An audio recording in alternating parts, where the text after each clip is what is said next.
Hello Seekers, and thank you for joining me as together we seek mystery and adventure. Welcome to episode 3 of the Bleak Threshold.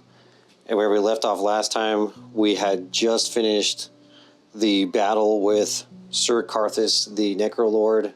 Definitely an epic battle, one that I really did not think that Jedd would survive. And he just survived by one HP point there. And if not for the countershock ability, there's really no way that he would have been able to, to win that fight. I did realize, though, that there were some other things that I could have used that would have helped in that fight. I have a mastery ability with the Wrath Spawn, where you can spend Aether to add damage at a rate of 1 Aether for +1 damage. So that's something that really could have helped a lot. And I'll have to try to remember that for whatever fight comes up next. So there were some small things that could have possibly made that go a little bit easier. But all in all, though, I'm glad to be alive. And so now what are we left to do? We have to make camp here. And I'm really not going to do anything in this camp except for craft a couple barriers so that I can have +10 to the camp check roll. You've got to roll a d20, and you've got to get 10 or higher. So if we craft 2 barriers, that's going to give us a roll of +10. And then also, I forgot that I do have a bedroll, and a bedroll is also going to give +1. So I do have that bedroll right there. So if I did a camp where I just did a rest and I did nothing else, I would be able to recover 2 health.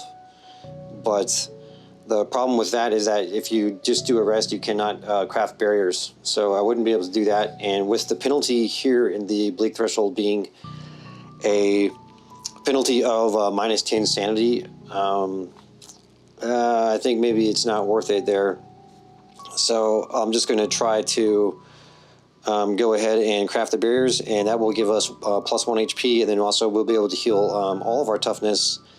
We would also get D4 sanity, but we're already over our max right now because of the fragment. And then with the exhaustion, crafting those barriers is going to bring our exhaustion up to 3, and we have to, in the Bleak Threshold, you have to eat 2 rations per every 1 exhaustion, so that those 3 points of exhaustion are going to cost 6 rations. So I'll go ahead and mark that off now. We're going to go down to 22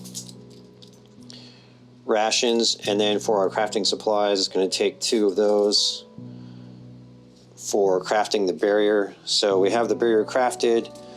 Our exhaustion would go up to 3, but we will just count that as 0 for consuming those rations. And now all that's left is to make the camp check roll, which again we're going to have a +11 to that, and a 12. All right, so that's no problem there to pass that, and that will allow us to bring the toughness up to our maximum of 18. And I would say we're ready to go face the horrors, but again, we only have the health of 2 now, so that's a lot of survivability there that we do not have, lacking that extra 15 points of health there that we don't have anymore. So all right, what are we going to decide to do here?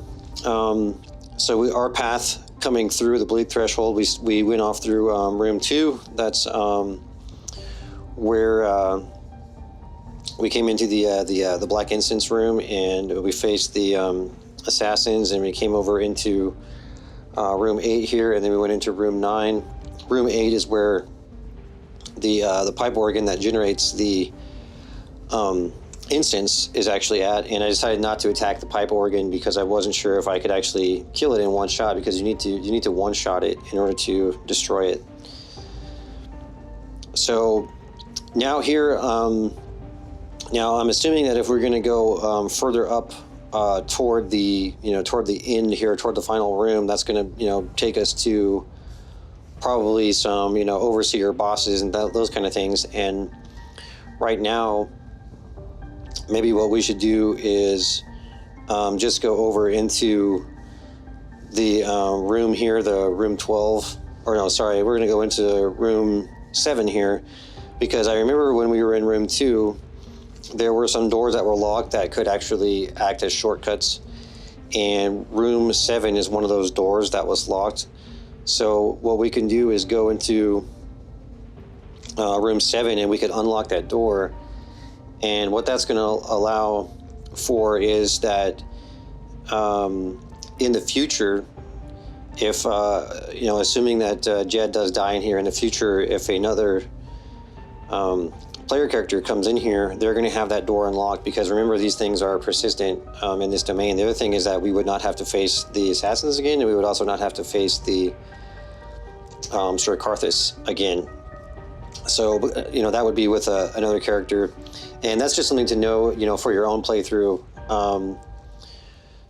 Because I'm probably not planning to do another playthrough to come back in here on camera. But if you're going to be playing this yourself, that's something that to keep in mind, is that this is a persistent domain, and so you may want to do some things to set it up easier for your future characters, and that will allow them to, you know, possibly reach some sort of exit here.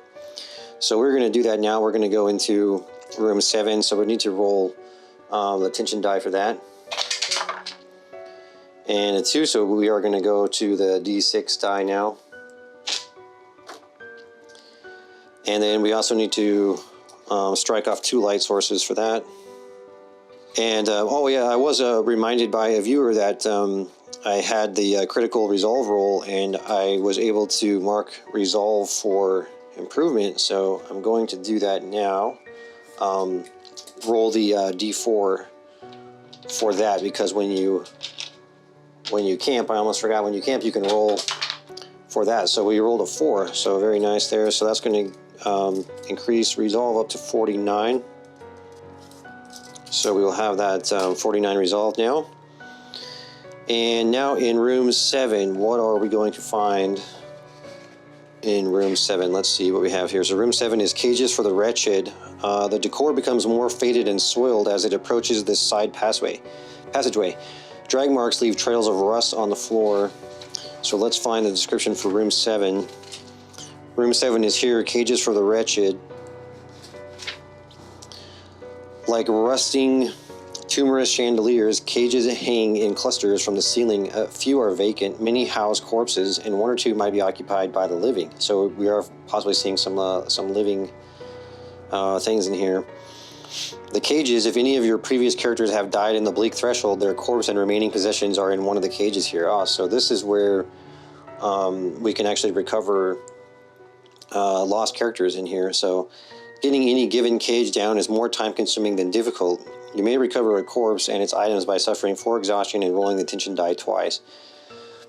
So we have not lost anyone here, but this is very good to know that room 7 is going to be where we would pick up the corpse of Jedd and whatever possessions that he may still have. And it looks like there is nothing else in the room here, except we know that we can also unlock this door, because if you see in room 2, the corridor of black incense, it says that room 7, along with room 6 and 11, they are shut. There's no discernible locking mechanism. They cannot be opened from this side unless you've already opened them from the others. So now we can open this door from this side. So I'm just going to circle that, indicating that it is now open. Maybe even put a little arrow there indicating that travel is allowed through this room. All right, so now we are going to travel back into room 9, the room where we fought Sir Karthus. So we will roll the tension die, and well, the tension die is really hopping today. We are down to the D4. And I think, was there any special rules for entering this room? Yes, we do need to make an athletics check or suffer 2d6 necrotic damage, so we will have to do that in accordance with the rules of this room here. So let's make an athletics check.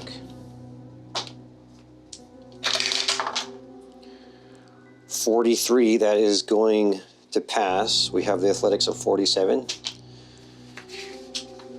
And now we're going to decide where we're going to go.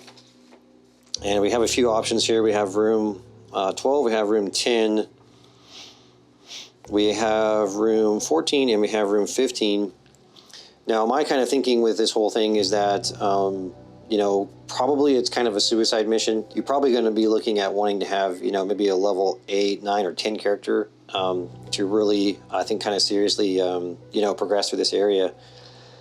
So, because I'm feeling like this is a bit of a suicide mission, my thinking is just to push on as far as I can possibly go. And if there's any other sort of enemies that I can clear out of the way, because, you know, for another you know, survivor to come through here, it's already going to be much easier because they can proceed directly through here, not fight the assassins, not fight Sir Karthus, and, you know, maybe you know, roughly half of the danger is already kind of cleared out for them to come in through here. Now, certainly if you had a character that was very strong, it would be probably well worth it to go through these other rooms, because I know you're going to find unique relics and things in there. But for the purposes of Jedd right now, we're just going to push on to room 15. So room 15 is going to be the geometric anomaly. It's a staircase that winds up and up and up, and just looking at it makes you dizzy. So let's go into room 15. The endless switchback here. Like coils of a snake endlessly draped over themselves, the stairs ascend into the black stone heavens. There are no dangers here, just steps. On and on you trudge. So it says here that there is no fixed reference point. Each time you pass through this room, you must make a resolve check or you lose 1 sanity. All right, so let's go ahead and roll a resolve check. And 58, so we didn't pass that. We're going to lose 1 sanity. Down to 25 sanity now. Walking for a while. Each time you pass through this room, you must consume 2 rations or you will suffer 5 exhaustion. Wow, okay, so we definitely don't want to take 5 exhaustion, and we will knock our rations down to 20.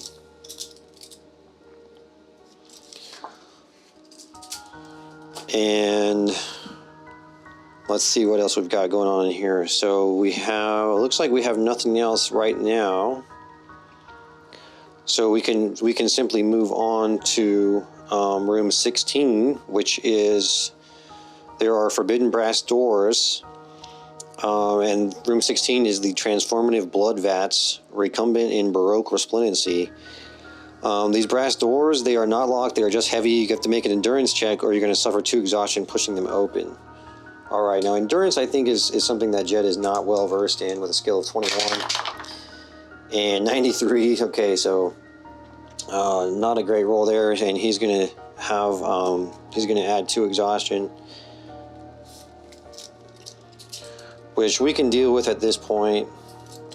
Not a huge amount of exhaustion. Alright, so we do have those brass doors open, and we're now into room 16, the transformative blood vats, recumbent in Baroque resplendency. It says, from end to end, this room is covered in simmering troughs of blood. Each is made of gold, is roughly as deep as a man's waist, and is evenly spaced out from its companions. Some have chalkboards next to them, marked with times and ingredients. Others are surrounded by carts of alchemical supplies, all the glass pipes and alembics needed to decant a liter of red. Blood horrors, not all of the vats are dormant. A huddle of protoplasmic shapes rears up as you pass. See page 51. Okay, so we're passing through here, and we have these vats, these blood vats, and these blood horrors have seen us. So we're going to need to go to page 51 and see what we have here with the blood horror. So these are servitors for the types of mages who need an aqueous abomination to do their bidding. Okay, and there's going to be 3 of these guys. They have a health of 5 apiece. They're serpentoid, and they have 1 armor on their chest, combat skill of 40, and magic resistance of 20. and they have some unique traits. They are renewing and they are pursuit predators. So this unique trait, renewing, each time you visit this room, a fresh batch of blood horror spawns. Okay, so I was just talking about how the rooms in the Bleak Threshold, they are persistent, and so if you clear out an enemy, that enemy is not going to return. But in this case, we do have an enemy that would return. And then what is pursuit predators? So blood horrors will follow you into adjacent rooms when you flee. So if we decided just to run away, they are actually going to chase us, and they would presumably join us in the next attack or combat that we came across. So we need to deal with them now. And you know, any future player character is also going to have to deal with him again because they are renewing. All right, so let's go ahead and start with an awareness initiative roll here. Now these guys do not have a particularly high initiative. They just have 20 awareness and 40, so they are over their skill, and a 61, which also puts us over our skill. However, I do have advantage on perception, so I could change this from a 61 to a 16, and if I do that, then I win the roll. So we will go ahead and change that to a 16. And so now it's going to be our turn to attack first, and definitely I'm going to go for the sweeping blow here so that I can hit all three of these guys, and if we're lucky, maybe we can finish them off all right now. So let's roll for the sweeping blow and bring in our hit location dice as well. Okay, so they have rolled a 59, which is going to be over their skill. We have rolled a 31, which is going to be well within our skill. 13, I believe that actually they do not have a weak point, so we can't get any weak point there, but we were able to hit them with the sweeping blow. So now we're going to roll 1d6 and 2d4 to see what our damage is going to be.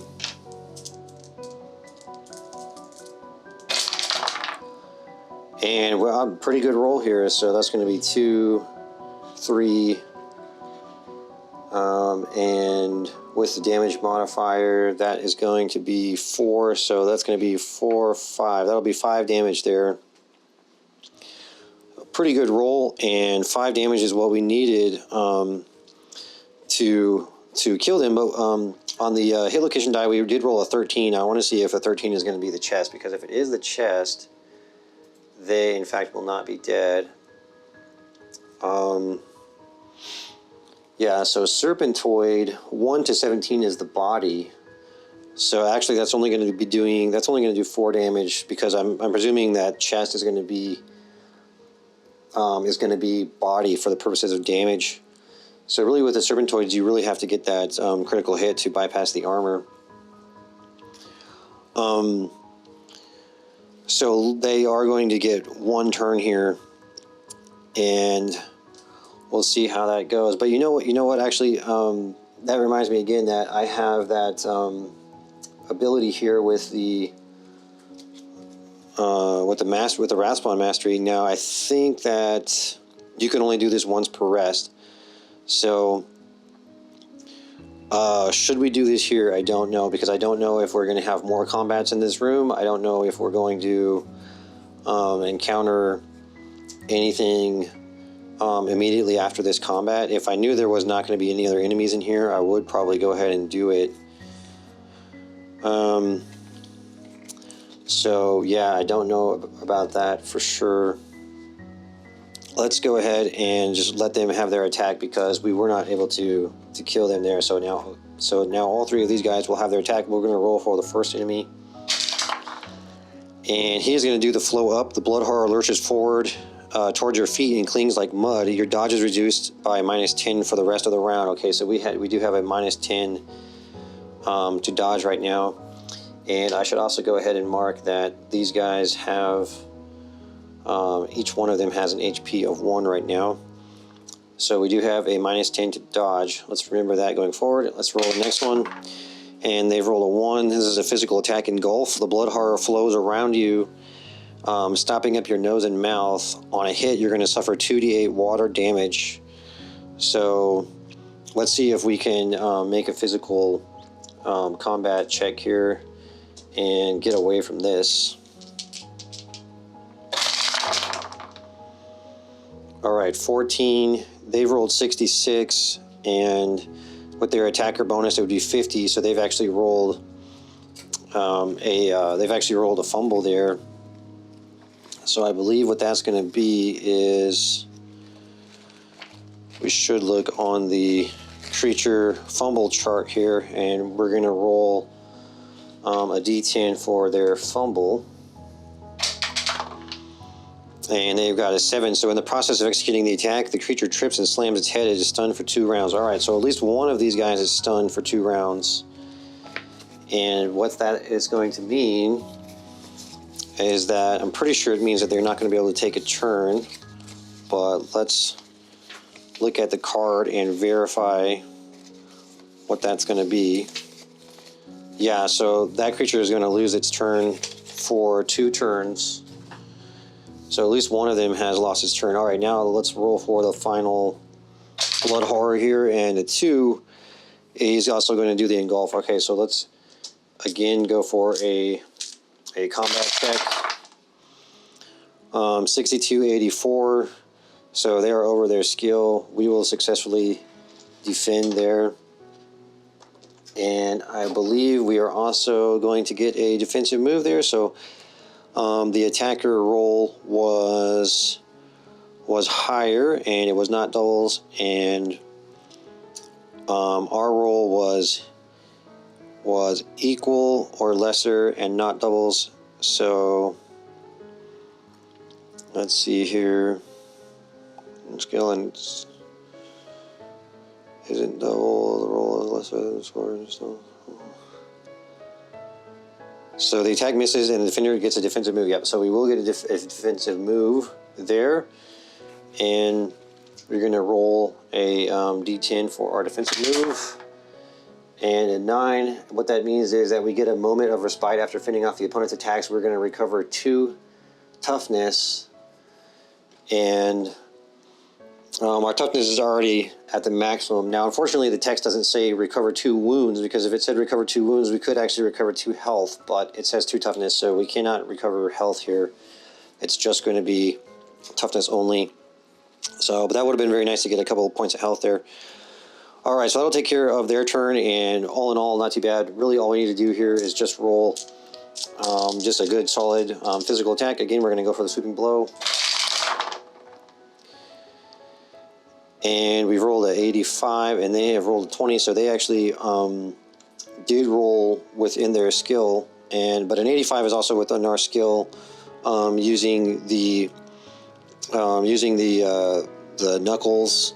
That would give us a skill of 90, so it's going to be okay there. So we will pass that attack, and we're going to roll 4 damage.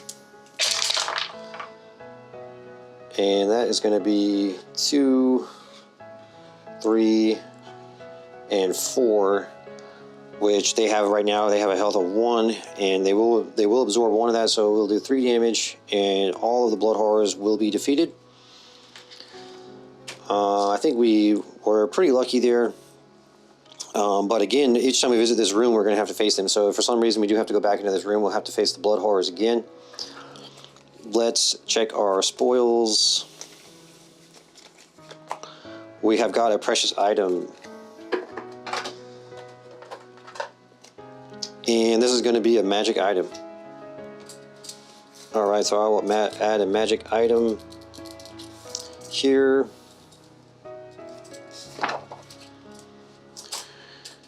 And we can also recover D6 health, which D6 toughness, which we actually don't need to do right now. And we can get 50 experience, bringing us to 320. And okay, so that takes care of the blood horrors. We're going to have to see what else is in this room. There might be some more deadly things going on in here. The vat marked with a recognizable name. The chalkboard beside this one bears the words Thelia the Wall, recovered from her grave in the northern provinces. Resting beside it is a massive unornamented metal slab, the first bronze shield. So we have found a relic here that we can take, the first bronze shield. It is a wall shield.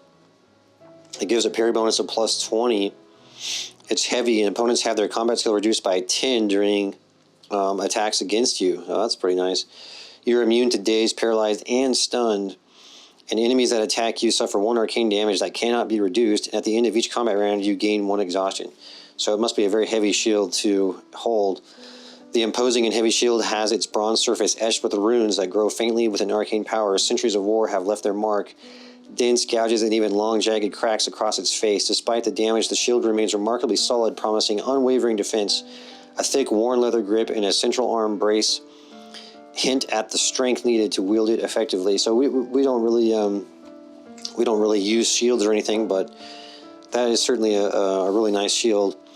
And you know, were Jedd to die, if that shield is still on his corpse, it'd be a nice thing to pass on to another player character that could use it. So we'll certainly keep the first bronze shield. Just going to write that down in our backpack there. All right, now let's see what we got here. Take a dip in the vats. This is probably a bad idea. If you carry through with it, you may reduce your health and sanity by an amount to permanently increase a skill of your choice by that same amount up to your normal maximum of 80. Afterwards, make an endurance check. If you fail, your body dissolves into the vat, you die, and all of your possessions are lost. Whoa. Oh, this is crazy. This is probably a bad idea. It tells you that right now. So we could reduce health and sanity by an amount to permanently increase a skill of our choice. Now we only have 2 health, so this is really not going to work out for us here. And I don't want to lose all the possessions in the event that I die, because if I do, come back and play this off camera or something, I would like to maybe have some of these items possibly still be recoverable. Okay, so we have actually, looks like we have finished the room now, and we have the option to go back, and of course we have the option to go through the smaller brass doors to room 17, which is the antechamber. These smaller brass doors are more ornate than the last set, and they are perfectly weighted. They swing open with the faintest when the faintest pressure is applied. So we just touch them, and these doors just open right up. And we're now going to go into the antechamber.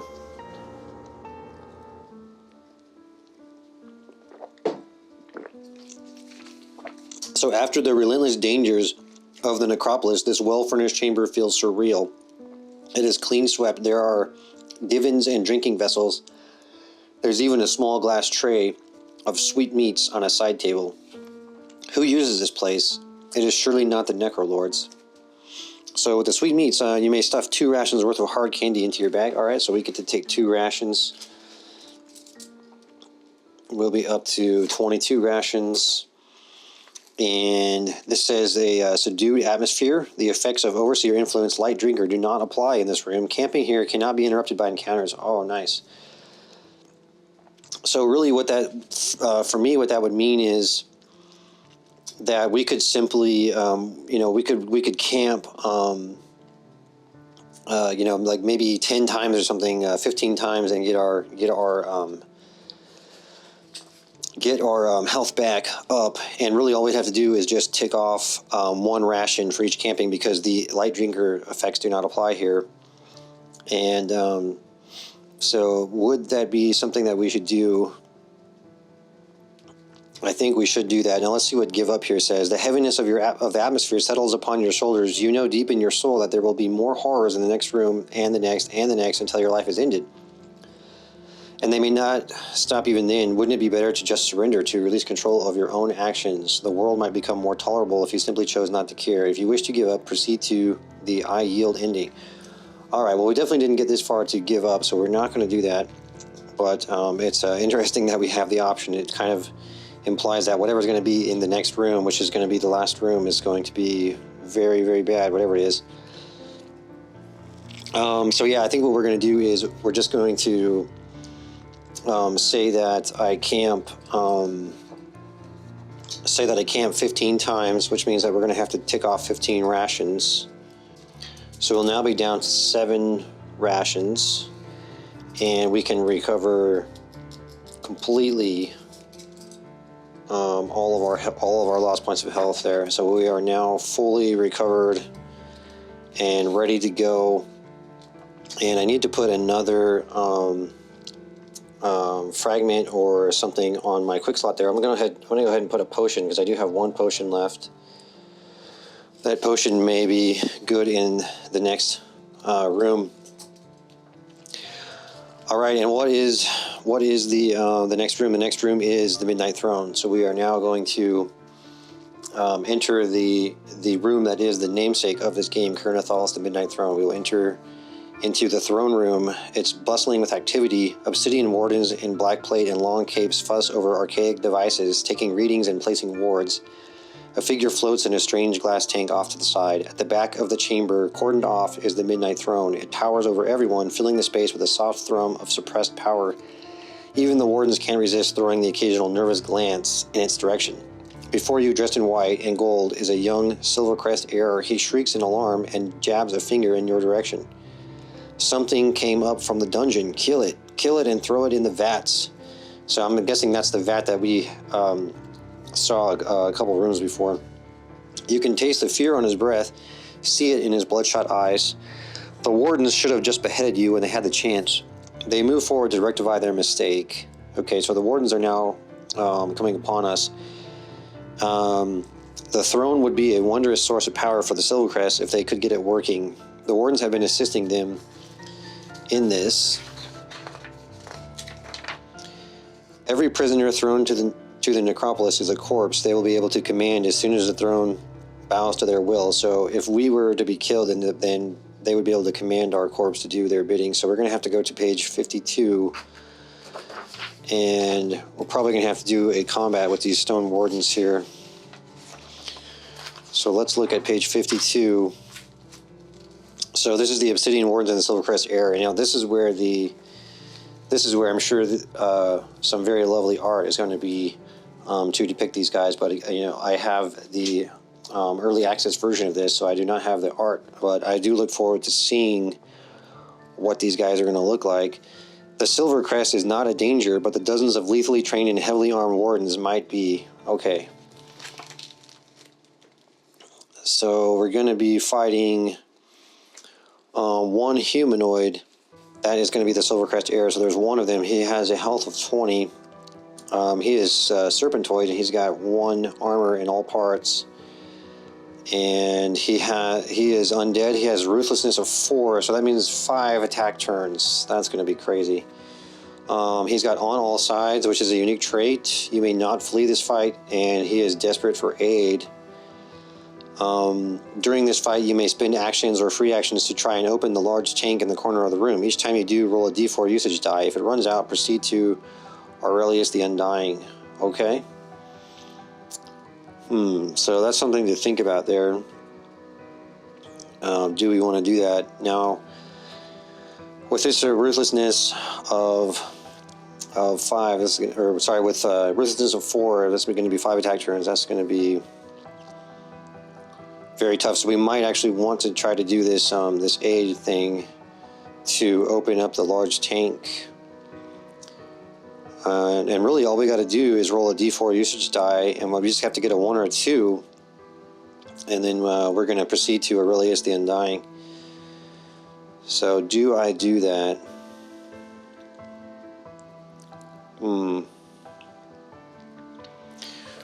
Alright. Well, I think I'm probably going to try to do that. That's probably the best course of action here. But I don't know about his attacks. I'm sure his attacks are going to be some very tough things here. Okay, so let's roll for the initiative. And we should be able to get, should be able to possibly beat him here. Okay, 91 and 93, so both of us have rolled over. My initiative skill is going to be higher, but actually we can use our advantage. And advantage is going to give us a roll of 19, so we will win that roll. And we could now make an attack. We can spend actions and free actions to open a large tank in the corner of the room. Now, free actions, I believe you get 1 standard action and 1 free action in every turn. I need to double check on how many free actions you get. Okay, yeah, so I have checked in the latest PDF in the version 1.5, and we get 1 standard action every turn, of course, and we also get 1 free action every turn. So that means that's 2 times that we could roll a d4 die to simply pass on to this fight to the next Aurelius the Undying. So I believe I am going to do that. So let's roll a d4 and see if we can get a 1 or 2. Okay, no, we got a 3 there. And a 2. Okay, great. So I believe that we now get to... You're going to roll a d4 die. If it runs out, proceed to the... Yeah, so you get a 1 or 2 to run out the die. So, okay, we're going to proceed to Aurelius the Undying. Now let's see what the text says here. Aurelius the Undying, sealed in a tank inscribed with runes to Kalatha, he floats dismally in a corner under the shadow of the throne. Notes by the tank explain that he was recovered elsewhere in the Necropolis and moved here in hopes of his presence activating the massive artifact. If Aurelius wakes up, or if you choose to wake him up, he immediately kills all wardens and Silvercrest heirs present. If you desire the throne, he will fight you too. If you simply wish to leave, proceed to the Golden Age ending and see page 43. So we do have the option of actually leaving, so...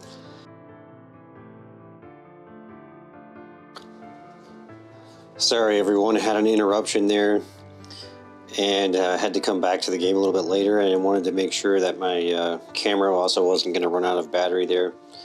So I've got everything set up again and we're ready to get into the fight here with Aurelius the Undying. And Aurelius is the foremost chosen of Kalatha, the most powerful theocrat the Valorian ascendancy would ever know, a smear of golden shadow dancing cheek to cheek with death. Even reality feared to contradict his will. The destruction of his empire merely left him slumbering. Okay, so Aurelius is a humanoid undead, and he has 15 health, and he does have a weak spot of his head, and he's got 1 armor to all body parts, good combat skill at 60, and magic resistance of 40, and he also has ruthlessness 2, so he's going to have 3 turns, and then penetrating 3, so he can break through 3 points of armor. He is swift, so we cannot negatively modify his reactions, and he is horrifying, so we're going to need to make a sanity check or take 2 sanity damage on every beginning of all of our turns. And then he also has a unique trait that I will permit you to run, and if you flee the fight, you can proceed to the Golden Age ending. But Jedd is no coward, so this is going to be a fight to the death. We will not be running away at all. We will go to the end here. So let's begin the combat. We're going to roll for initiative.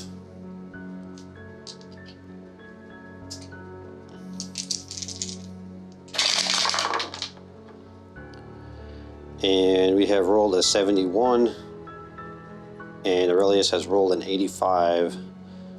Both of us are over our skill, but I can use advantage here to give me a roll of 17.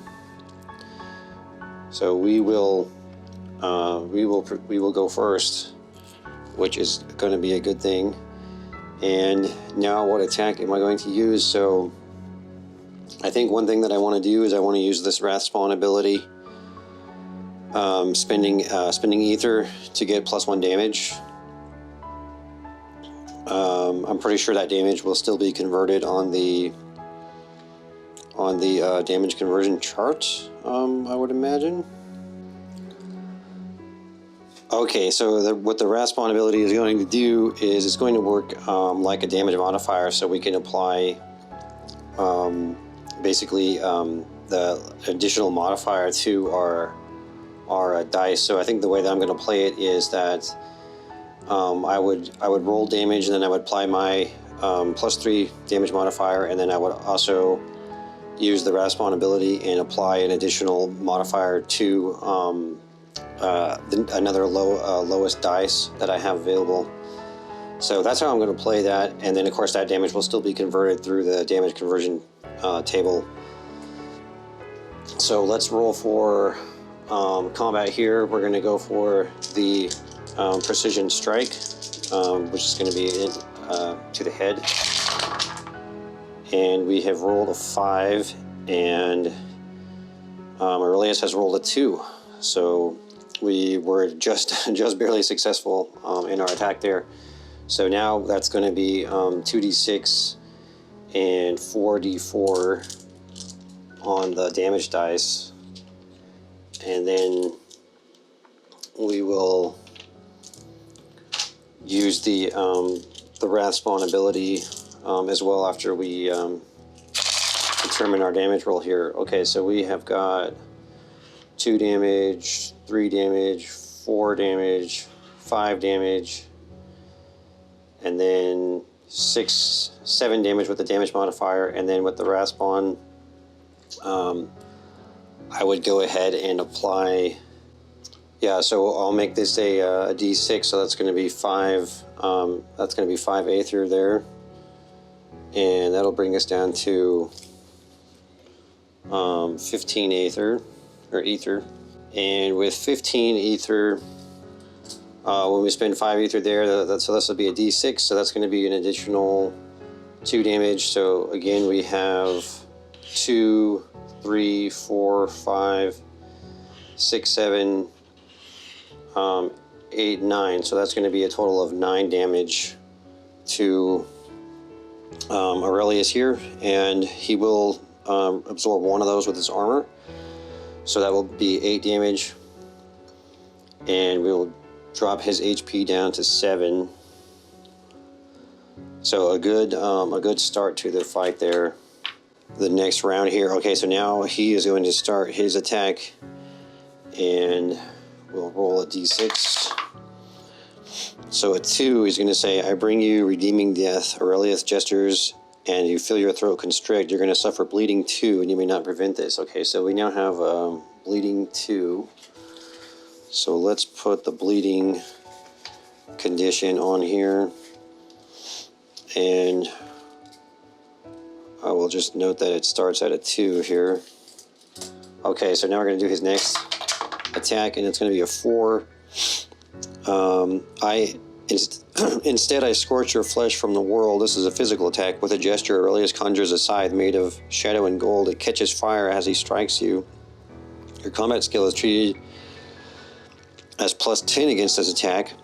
If this attack hits, you suffer 3d6 fire damage and 3d6 slashing damage. Alright, so we actually get a plus 10 bonus to our combat skill here. So now if we're using the claws, we have parry plus 10, so we have 80, 90, 100. So in effect, we have a combat skill of 100. Let's see how this goes. 83 and 77, so he got a critical hit. Okay, now one rule that I have not used that I would like to use right now is that I could break my weapon, and that would absorb all the damage from the critical hit. So in effect, your weapon is destroyed, but you do not have to take damage from the critical hit. So I think that's what I'm going to do here. We will have our knuckles are now destroyed. Now I do have another pair of claw. I do have another claw that I can put in here. That I believe I could put that on as a free action in the next turn. So that's something I'll do in the next turn. So that's going to take care of that attack there. So we sacrificed our claw, our knuckles. Okay, now he's rolled a 6. The end of your ideals, the bane of your breath. Amen. Aurelius begins chanting in a low voice. Every third time he performs this attack, make an easy endurance check. On a failure, you take damage equal to your current health. And you may prevent this by sacrificing an ally. Okay, so on the third time, so I'm going to go ahead and mark here that he's done it once, and we'll see if he does get to the third time. But that's yeah, hopefully he doesn't get a chance to do it 3 times. Okay, so now he's used all 3 of his turns. We are still alive, so let's see now if we can make the combat check here. Now again, I'm going to go for the precision strike once again, and unfortunately I cannot use the I can't use the wrath spawn attack anymore, because that is just once per rest. Okay, so we've rolled a 66 and he has rolled a 65, so in this case we got a critical hit, which isn't really going to help us other than just to beat the roll, because we already get a critical hit with the precision strike. But at least we will win that combat there due to the critical hit. So now we're going to roll for damage. So once again, it's going to be 2d6 and 4d4 damage. Hoping for a good roll here. Not looking great. Let's see, 1, 2, 3, 4. That's going to be 4 damage. And then 5 damage with the modifier. So not a great roll, unfortunately. And yeah, so again, I also need to remember that I took a free action to put on the claws. So I now have 2 claws, and we do not have the knuckles any longer. And trying to think if there's anything else that I can do here to increase my damage, but I believe that's about it. So we will have to survive another round here. So the total of 5 damage, he will absorb 1. That's going to bring him down to 2. Or sorry, that's going to bring him down to 3, because he's only going to take 4 damage. So let's see if I can find 3. There we go. Okay. Alright, now Aurelius will begin his turn. And a 4. Okay, this is that physical attack again. Let's see if we can defend this one. And 15 and 70, yes, we will make that defense there. And let's roll his next attack. 6. Okay, so this is the second time that he has done this attack. And we want to hope we don't get another 6 here. 3. Were I to tolerate your weakness, I would be as low as the gods. So this is a magical attack. Aurelius weaves strange sigils in the air, and thousands of bolts of diverse substances arc toward your position. Make a demanding athletics check or suffer 3d8 damage of a random type. If you are vulnerable to any type of damage, the damage of this attack is a type that you are vulnerable to. Okay, so I do not have any vulnerabilities, but a demanding athletics check is going to be pretty hard here. So with demanding, I believe that's going to be a minus 20. Okay, so demanding is a minus 10. So I think we do have at least a little bit of a chance of passing this check here. 18. Okay, so our athletics would be 37, so we have passed the check. All right. That's great. Okay, so that does take care of his 3 attacks, and now we're going to have our turn. And once again, we will go for the precision strike. 14 and 47. So he has rolled a